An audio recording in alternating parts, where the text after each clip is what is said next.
society is how it treats its women and girls.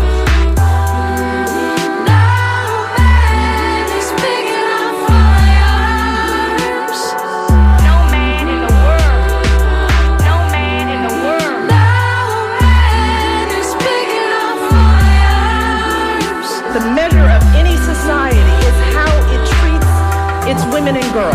We create the smart, powerful, creative, accomplished young women. We can fight. I'm here because of you. I'm here because girls like you inspire me.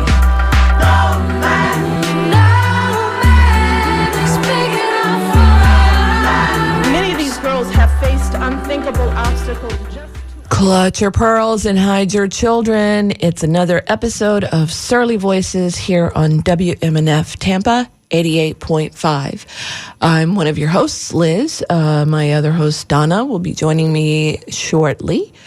You can give us a call at 813-239-9663. You can send an email to dj@wmnf.org.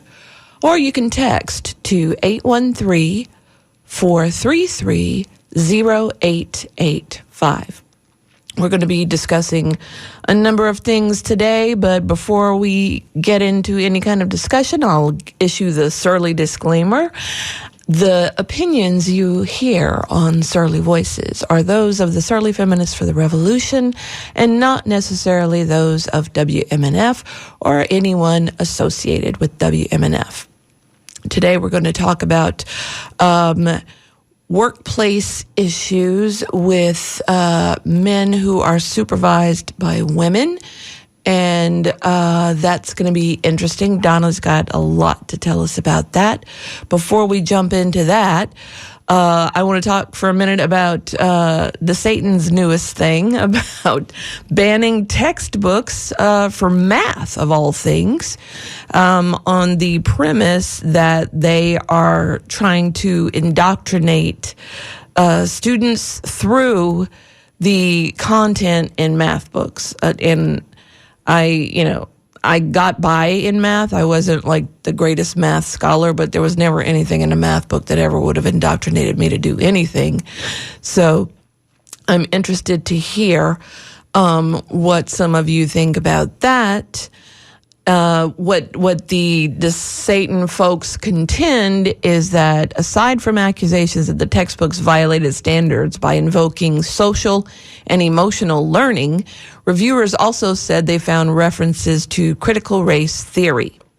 So that is that's the alleged basis for the banning of the textbooks. However, the reviewers, quote unquote, have not given any specific examples other than to say, well, they violated the standards. In other words, they don't have a list.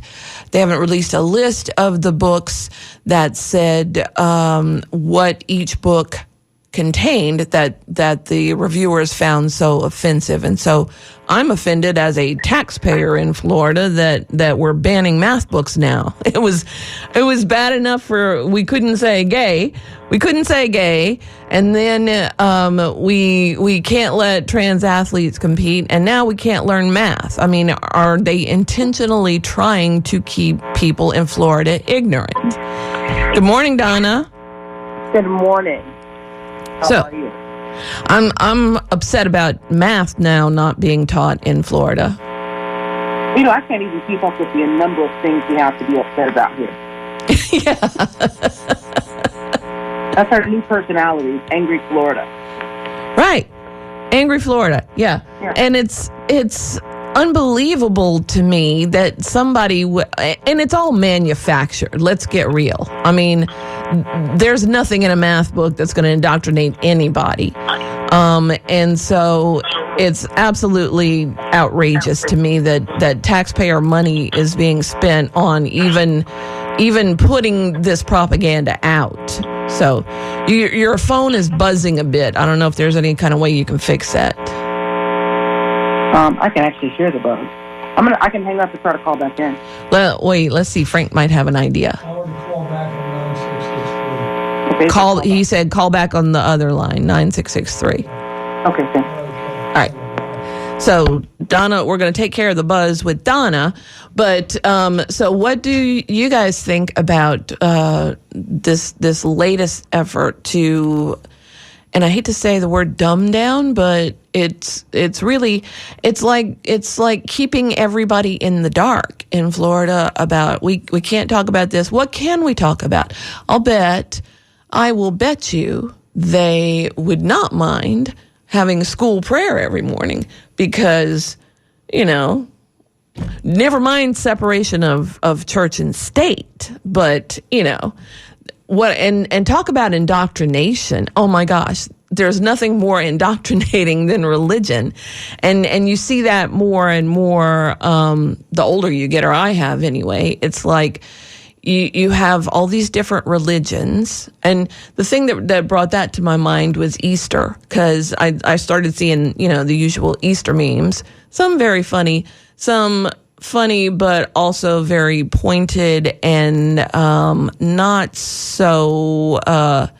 as funny, but ironically funny. For example, there was this one meme where the women who witnessed Jesus' crucifixion are on one side of the cave, the men are on the other, like the apostles.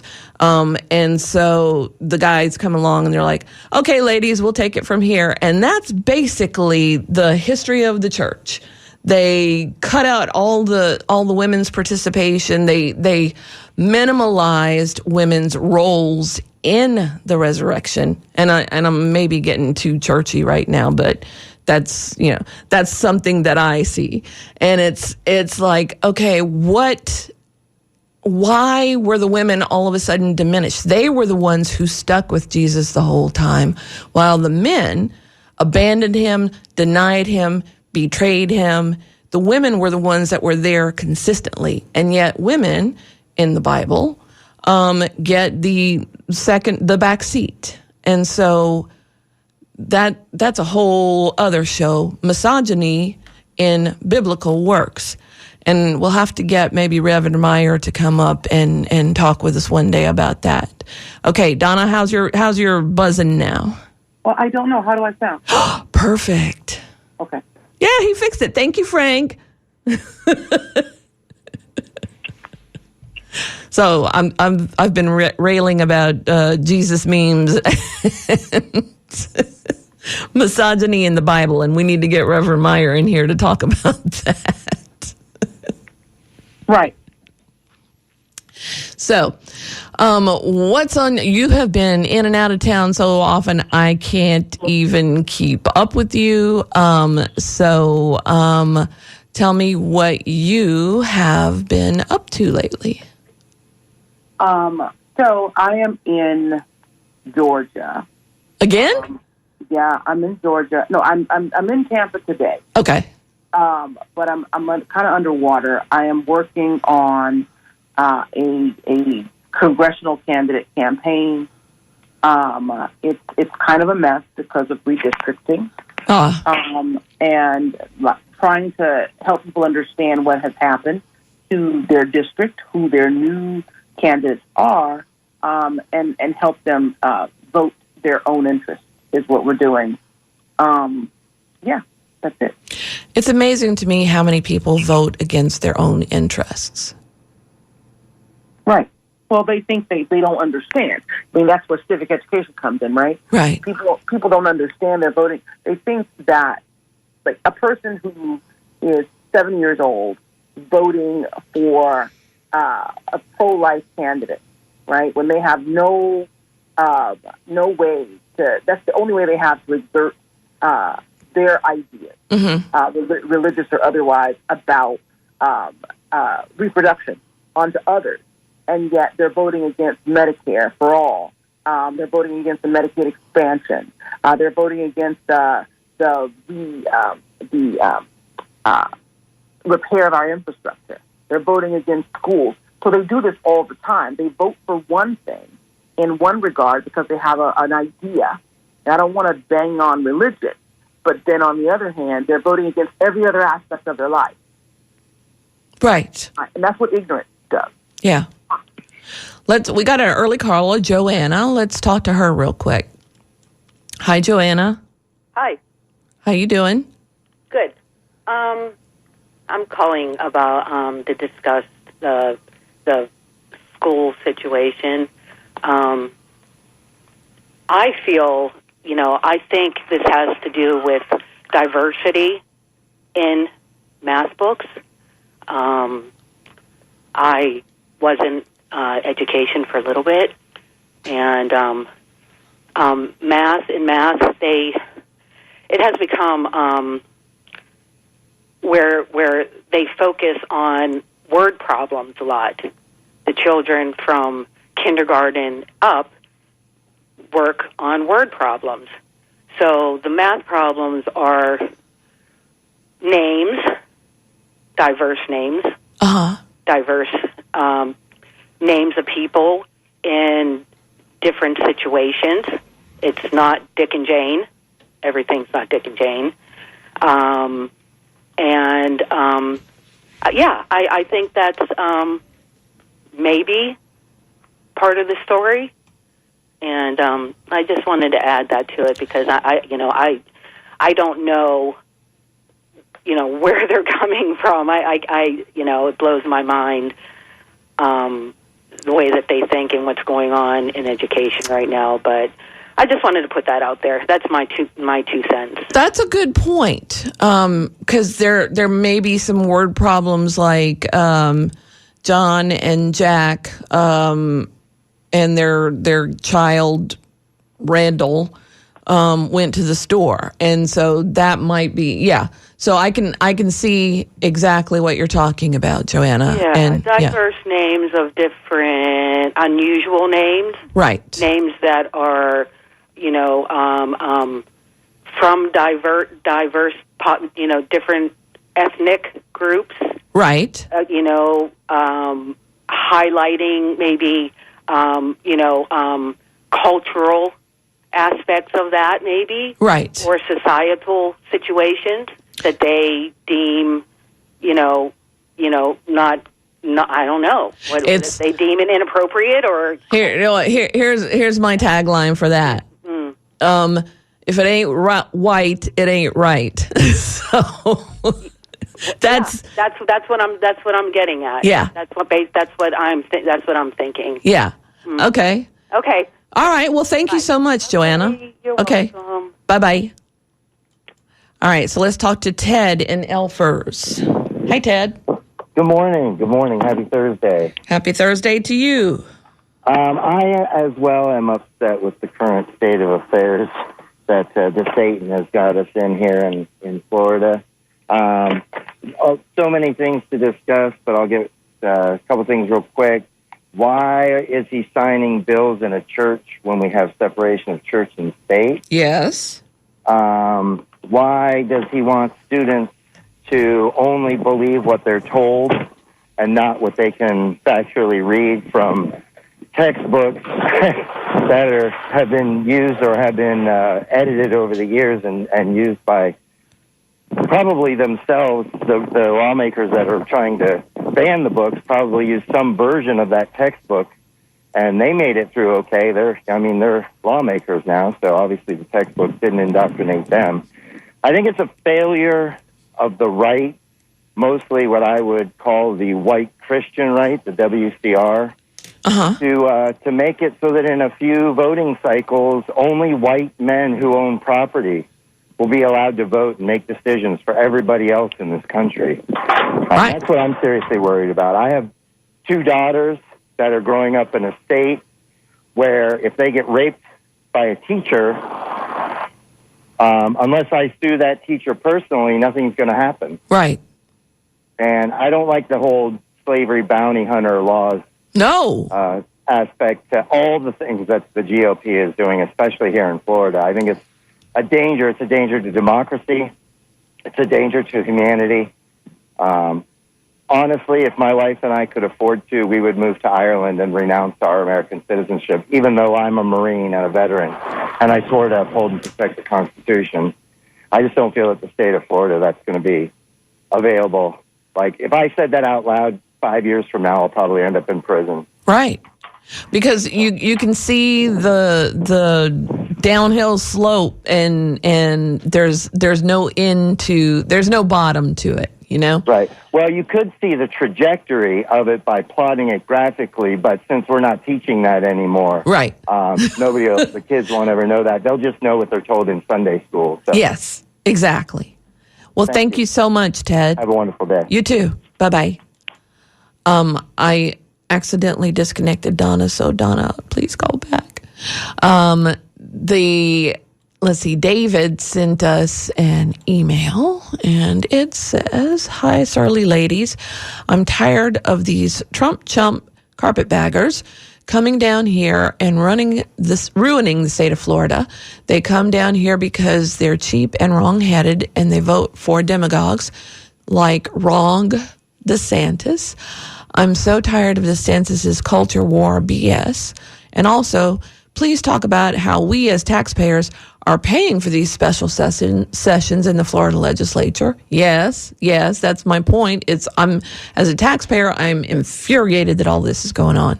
If the legislature had any testes, they would override DeSantis' veto of the congressional map redraw, which passed with bipartisan support in the regular session.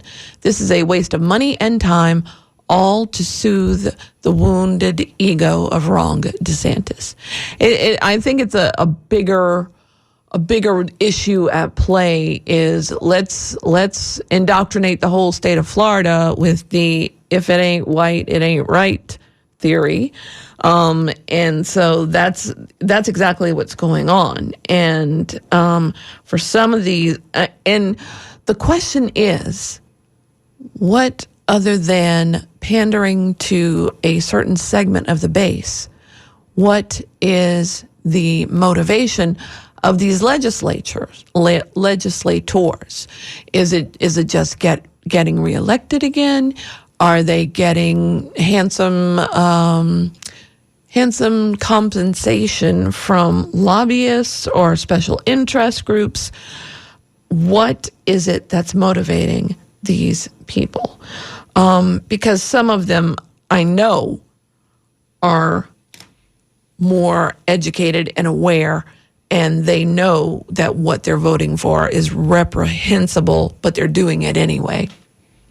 Is it all to maintain the power for their party, which has been overtaken by extreme right-wing factions?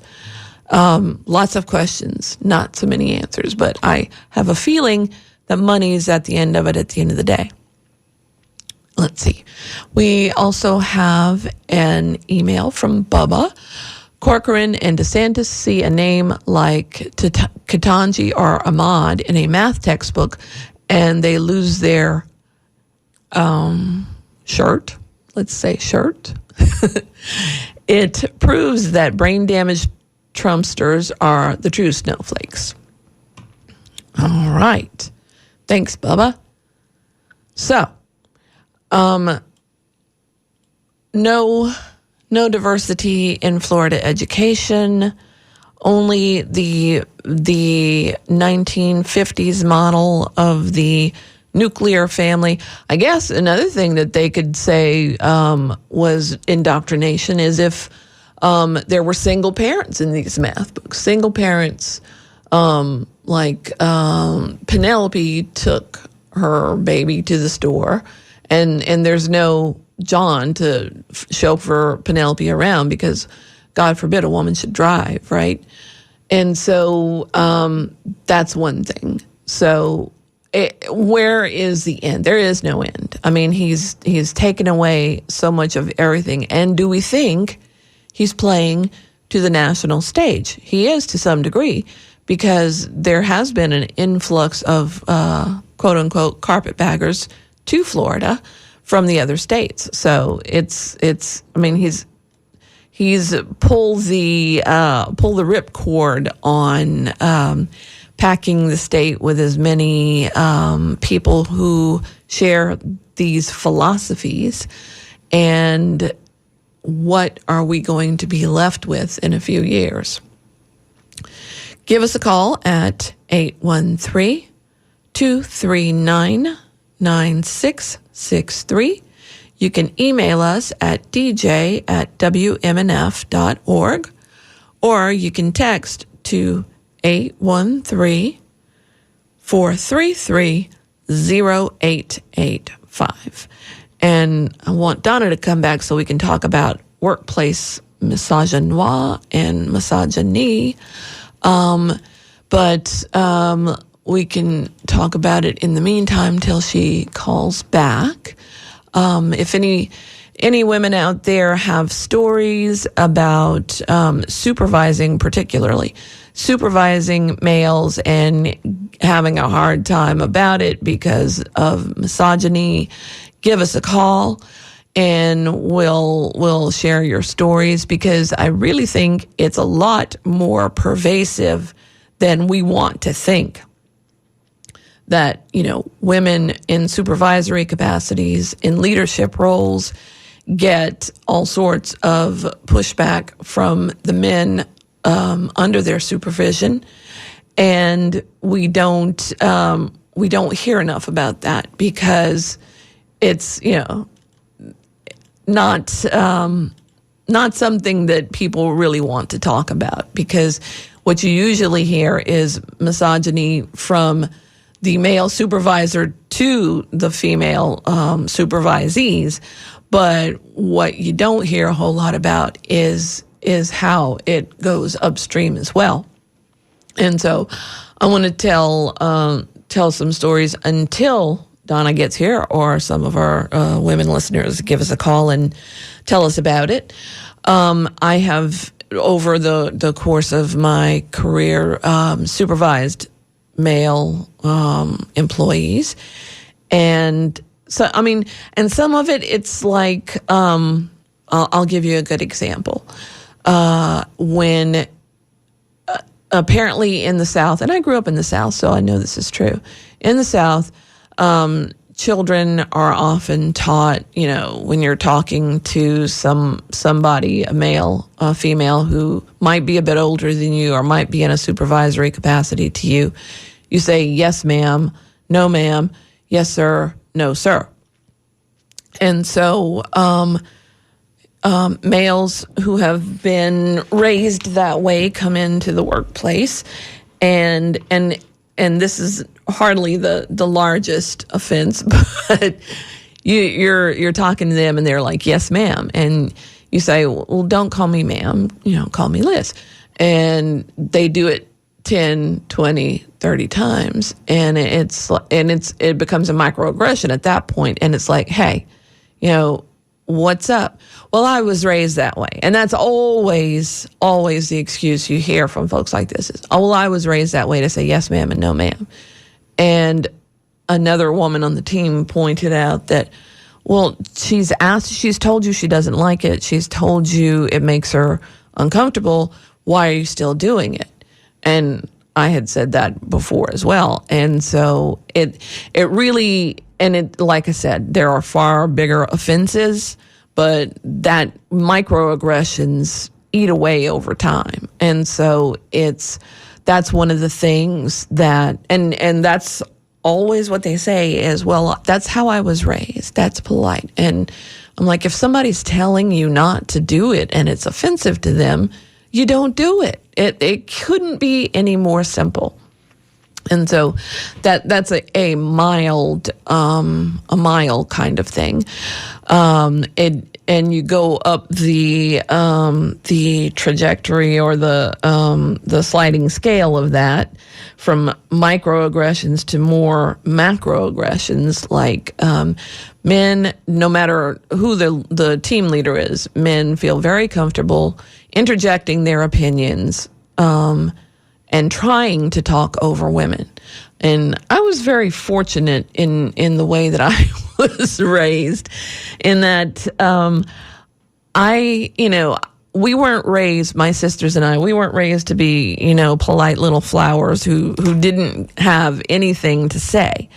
And we were never told that what we had to say was less important than what men had to say.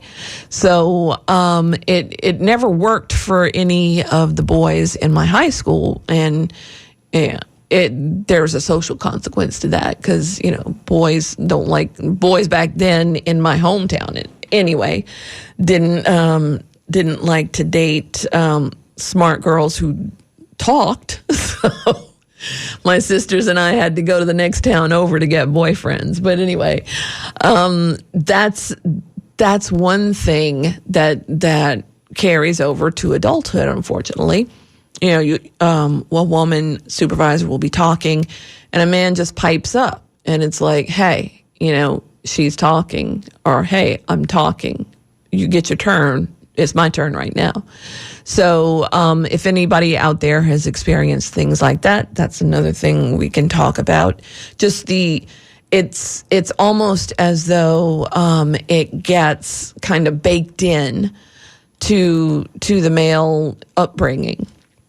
Let's see, here is a text from, Ybor City. Lou in Ybor City. Hi, Liz and Donna. In these times when we can't afford to retain teachers, how can we afford to replace textbooks? That's a good question, Lou. And maybe that's part of the grand scheme. I mean, I really do think that we're on the course to get unqualified teachers because we're not taking care of the qualified teachers. We see rampant mismanagement of school board funds. We talked a bit about that last week with Bianca. And, the state of education in Florida it seems to be geared toward shutting down the public education system and moving to a privatized version. So there's the money for that. Follow the money all the way to that train because that does seem the way it's going. And so in private education, you don't have you have more leeway over what books are read. And so they're creating a false version of events so that they can ultimately do away with the Florida public education. Now, what's going to become of the young marginalized children whose names have been taken out of the math books? What's going to become of them? Do you think, honestly, they are going to get the same kind of education that the white kids in South Tampa are going to get? No, absolutely not. There's when you fund an attack on public education, you're absolutely trying to destabilize the whole system and create more classism than there was before. And there's plenty enough classism now. But, good point, Lou. Thanks so much for sending us your text. If you want to give us a call, we're talking about workplace aggressions, misogynistic and misogynoir. And we're talking about Florida's attack, or DeSantis's attack on the Florida education system and every other system pretty much in the state. Give us a call at 813-239-9663. You can email us at dj@wmnf.org, or you can text to 813-433-0885. And so I'm really hoping Donna gets back through because she's got a lot to unpack about the workplace misogynoir. Let's see. Here is an email from John. It says, speaking on Maroon DeSantis, in my community we have a word that says F around and find out. Ron's going to piss off Disney, and if Disney leaves, where is that going to leave our tourism industry? Not only that, but if Disney leaves, it creates monetary consequences for Orange County, and I think Osceola County as well. And so not only is he, messing with the wrong company, because Disney's got to have gazillions of dollars everywhere. Let's talk to Fran in Largo. Hi, Fran. Hi. No, I just wanted to point out, I keep noticing similarities between, these right-wing people in Florida and throughout the country and the Taliban. There's a lot of similarities. I know the Taliban is very primitive, but, the right wing in this country, they're trying to head that way. A lot of them wear beards. You see them driving around their trucks with the flags waving and all that. And it's just stupid, and they got something in their heads that they're always right, and their way of thinking is the only way, and it would be comical, except it's really happening. So I just wanted to put that out there. Okay. Right. Thanks so much, Fran. And not only comparable to the Taliban, and I think more than that, it's any fundamentalist group that firmly believes their own ideals, their own ways of doing things, is, for example, there's a whole sect of young white males, we call them incels, and they're responsible for a lot of terroristic acts as well. I mean, look, we almost had the government overthrown on January 6th, and it's like nobody's really too upset about that, it doesn't think. Why aren't the Democrats and the more centrist Republicans, why aren't they screaming to the rafters, to get these things changed? All right. So now here is an email from Jerry. Seriously, calling a woman ma'am is offensive? Might as well say that please and thank you offend you as well. It comes out of respect. How should folks respectfully acknowledge a woman then? Well, you respectfully acknowledge, and I don't know whether Jerry is male or female because I've known Jerrys of both type, but yes, if you call a woman ma'am, and the woman says, that's offensive to me. And a lot of northern-raised women will tell you that. And also women of a certain age will tell you that. It's offensive to them, yes. So what you say is, well, that's offensive to me. I'm so sorry. What would you like me to call you? You can call me Liz. You can call me Ms. So-and-so, whatever. Call me Bunny Rabbit. Whatever you want to call me, just don't call me ma'am. It's offensive to me. So yes, it is offensive to a lot of people. Let's talk to Ted. All right, Florida's new slogan should be, Welcome to Florida, brought to you by the creators of organized religion and slavery. I like that. It goes along with my slogan that I expounded on earlier. Let's see. There's a text from Bubba, hoping that Disney puts a poop load worth of campaign contributions to Freed, yes, and Christ campaigns, get DeSantis out of office, send him back to ideologic hole he crawled out of. I don't have my glasses today, Bubba. I'm sorry. But yes, I agree with the sentiment, and hopefully Disney does put its money where its mouth is. Let's see. Let's talk to Jim in Temple Terrace. Jim? Hello. Hi. I'm sorry, you fuzzed a little bit when you said my name, so I wasn't sure it was me. I can cover both of your topics today. Oh, good. I worked for a young woman, and she was an amazing boss, and I had Freudian slips every now and then. When she would ask me to do something, I would answer her, yes, sir, simply because she was my boss, and I respected her. Mm-hmm. So I felt bad about it after I'd said it but she was not offended, so we went on. Okay. Anyway, as far as education is concerned, I've been in Florida since 1957.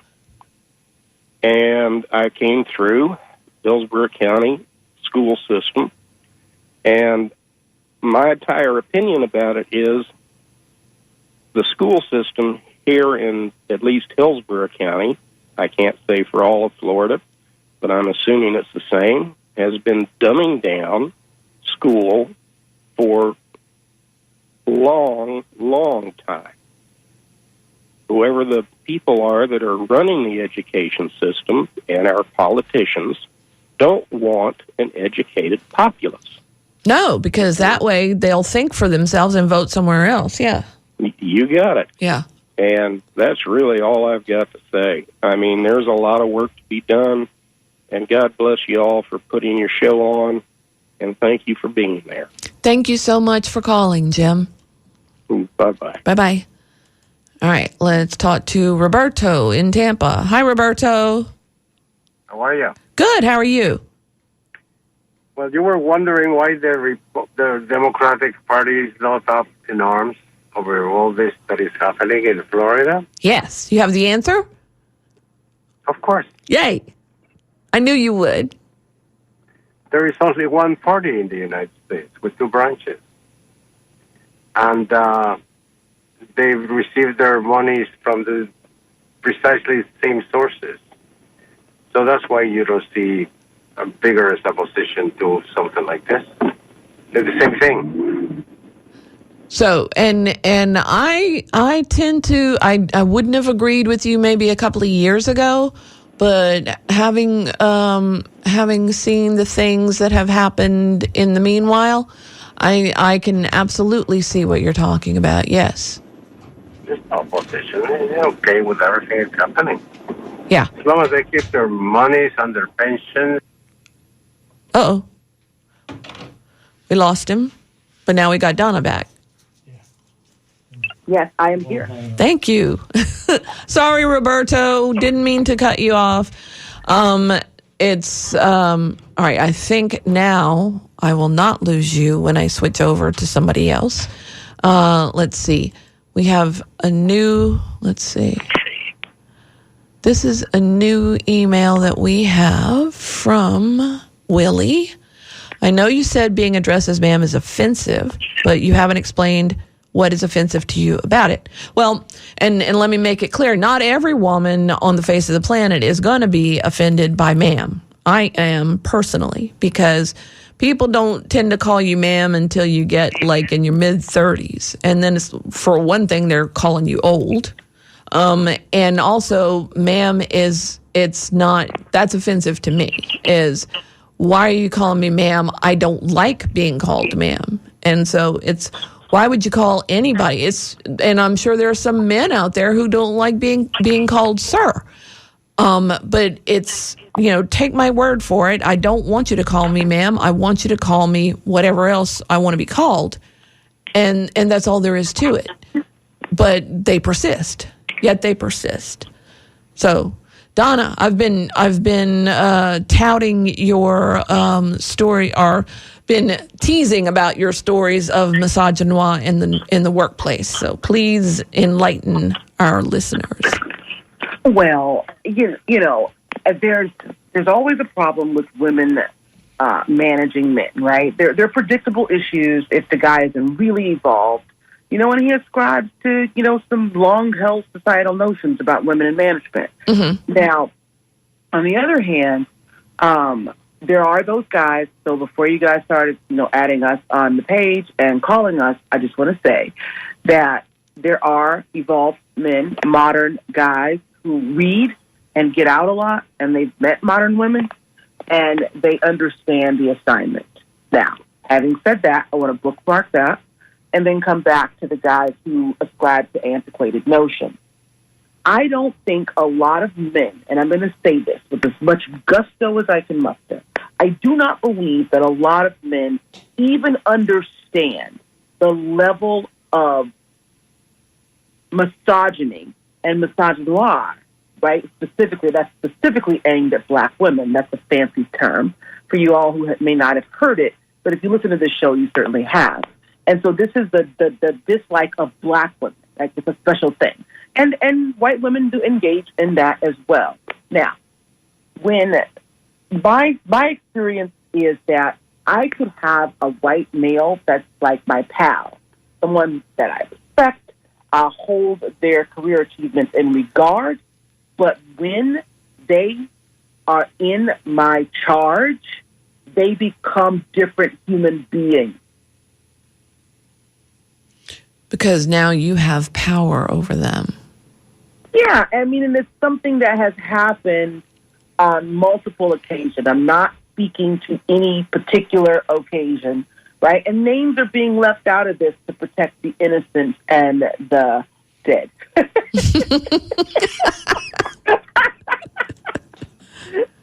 Right. But and here's the thing. These are good people who are accomplished. These are not people who can't do their work. Like the work that the career that I have, the industry that I work in, you have to be a quick study to keep up with the sheer volume of work that's coming at you at all times. Like I got off the phone and I was like, oh, I'm going to call back in. And then something happened and then I did 12 things and then I called back in, right? Mm-hmm. Like, that's the way this thing goes. I mean, you're a lawyer. You kind of get it. You know how things can just take you away from your life. You're eating, sleeping, and lawyering for a couple weeks on end if you have a trial, right? Right. So it's kind of like that. When there's a campaign, like, you don't get to add votes once that election day comes. So you don't want to live with regret. So you're literally working around the clock to make that election day reality a one that you can live with. And so we're talking about good, precious people who don't understand to the degree to which they may ascribe and have an implicit bias about working for women or black people, you know? Yes. So that's where I stand with that. And I'd like to be able to sit down and talk to people and really try to work through it, but you cannot resolve an issue if you cannot admit that you have it. Right. Right? And just for the record, men can Karen. Like, men can totally Karen. Yes. Right? Like, they can totally, gaslight and cry and wheedle and cajole and manipulate. And when they're called into accountability, it's not uncommon to see those behaviors. I just wish that we could put out some type of flag across the sky that says it's okay if your boss doesn't have a penis. Right. Okay, we're all going to make it. Well, I just had a variation of that conversation yesterday. It was a lot more graphic, but... Funny. I gotcha. And I think our listeners, we're all adults, right, out there in listening sphere. But it's just so amazing that you can really see. And there have been, I would say by now, because I work in the political arena, I work with a lot of white males. And at this point, and they protect each other. Yes, very much. The old boys club is alive and well. Yes. What sends me, right? Even though I have a sense of humor about the whole thing, right? What sends me is that they don't know they're doing it. Like, they're like, "Oh, you poor thing," right? Like, it's subtle, but it's there. Like, they feel sorry for a guy that, is suffering that way. Yes. You can feel it, like, emanating from them. And like I sit around my women friends and we like totally like laugh about this stuff, right? And I can't give people details because, you know, you don't want to get sued. But it's a wild thing, and it's definitely over. I mean, I'm a woman of a certain age, right? I'm in middle age, and so I'm mid-career here. So I've had an opportunity to have this experience over and over and over again since I became a senior consultant and a manager of managers, right? Right. And it's just so easy. And the thing about it is, here's the thing: I'm a tenured worker, right?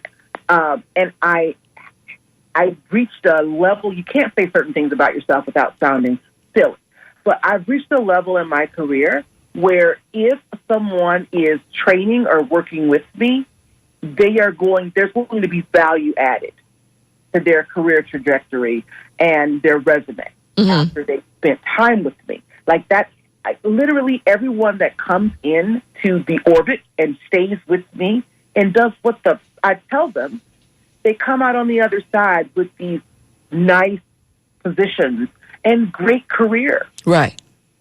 And then I don't know what to say about how men, I mean, there's two layers. There's the male layer, and then there's the racial layer. And for anyone to say that that's not a part of how our society works, where have you been? On Mars? Right. Well, you haven't been subject to it. For example, I'll give another example of misogyny. As Donna mentioned, I'm an attorney. I have to go to court every once in a while, and when I don't actually go to court, I appear to court via Zoom. And so when I go to court, I am dressed to the nines. It's like I got my suit. It's a power suit. I couldn't look more like a female attorney than, I mean, I'm like on the catalog, you know? I know where this is going. Go on, my friend. Inevitably, someone, either the bailiff or one of the other attorneys or somebody in that room is going to say, "Oh, are you the court reporter?" Right. And that happens to every female attorney. Right. And if you're a female attorney and it hasn't happened to you, please let me know, because you would be the only one, and I want to study what you're doing that the rest of us aren't. And particularly, I mentor a lot of younger attorneys, particularly black female attorneys. I mean, probably get asked twice as often as the rest of us do. So that's another microaggression. So yeah, I'm a bit petty, and so now when I see dudes I don't know, I'm like, "Oh, are you the court reporter?" And they don't like it. Imagine that. Yeah, I heard that story about the black woman. They took one step further with her. They thought she was a defendant. Oh, right. Dang. Also, she was actually the bailiff was coming at her. You know. That's horrible. And you know, she was a young, attractive woman wearing a nicer lady's suit. Yeah. And they and people carry themselves a certain way, right? Right. Like if you're coming into court as a defendant, well, maybe not white males, but you're coming into court as a defendant, and that's a certain energy, right? Mm-hmm. Or you're coming into court as an attorney to defend someone. That's another type of energy. Right. Right. And if you stand in that court all day, you're in that court all day long. You're a bailiff. You're a judge. You're a recorder. You should be able to tell the difference. Or not assume. Right. Like, you know, people come into court a certain way. Right? Like they bring defendants through one door. Right. That's connected to wherever they're being detained. And then lawyers come in through another place. And yeah, instead of just making a snap judgment because they don't study the energy. They don't care about the energy. All they care about is you're not a white man. Right. Okay. Sorry. I'm sorry. Thank you for resetting me and redirecting me and providing some clarity there. I didn't know where I was going. I was rambling.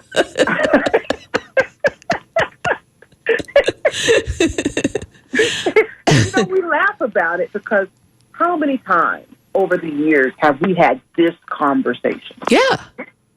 All the time. Because it's a constantly occurring thing. And you would think as time wears on, it gets better, but it doesn't. It doesn't. That's what someone said the other day. I'm going to say this because we're getting close here.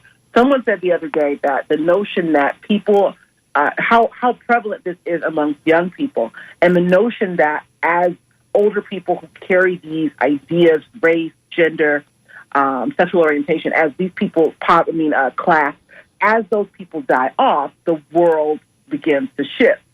And someone said that's a dangerous position to take. Absolutely. Because it's not shifting. I'm sorry. Yeah. No, and they went on to say that racism, misogyny, xenophobia, all of the isms, anti-Semitism, Islamophobia, they are fluid and they change with the times. Right. We have this really good email from Brooke. It says, thank you for this awesome show. I think that some of the folks who are confused about ma'am might need the following clarification. The first occurrence of calling someone ma'am isn't the offense. It's continuing to call someone by that term when they've asked you not to. Brooke. Yes, absolutely, Brooke. So Donna, let's brave the phone thing again and try to talk to somebody in Bernie in Pasco County. Okay. Hold your breath. Oh, Bernie in Pasco County. I'm still holding my breath. Oh no, I was telling Donna to hold her breath, but she got cut off. Unfortunately, Donna, please call back. All right, Bernie. So what you got today? Hey, I got to where y'all were going with what y'all were talking about, and I appreciate your show. I think it's awesome. Thank you. But there's always a but. My thing, the same issue that you're talking about right now. I think my biggest issue with the entire world, lack of punishment. Anybody could say what they want to say, do what they want to do, and it's rubbing off on the kids too. Because my wife, she works in elementary school. She's been in charge of following a single student until instead of her being able to do her job and attend to all the kids. And it's helping. She's been in there for a while, so entire years have gone by, and she just follows one little kid because he won't behave, he won't talk right, but no one's taught him how to be respectful. Okay. And I just think when I went to the same elementary school. Yeah. And I'm a white male, and I was goofy. I was not the smartest kid. I had fun, but when I got in trouble, and those friends. Uh-oh. Frank got you off. Sorry. All right, but now we got Donna back. Jeez. The phones, it's been a difficult day for phones. So what do women do, Liz? What do women do when they encounter these situations? Well, I think you just got to keep hammering at it that, hey, this is not what I want to be called. Call me whatever it is. I mean, because yes, it gets tiresome to keep repeating yourself, but at some level it's got to sink in, right? I don't know. I depend on if you're getting reinforced from all these other sources, the opposite of what the woman is trying to say, then maybe not, because those reinforcements are real and they're ubiquitous. Right. So what do you think we should be doing then? You don't want me to say that on air. Oh. Let's save that for the next surly lunch.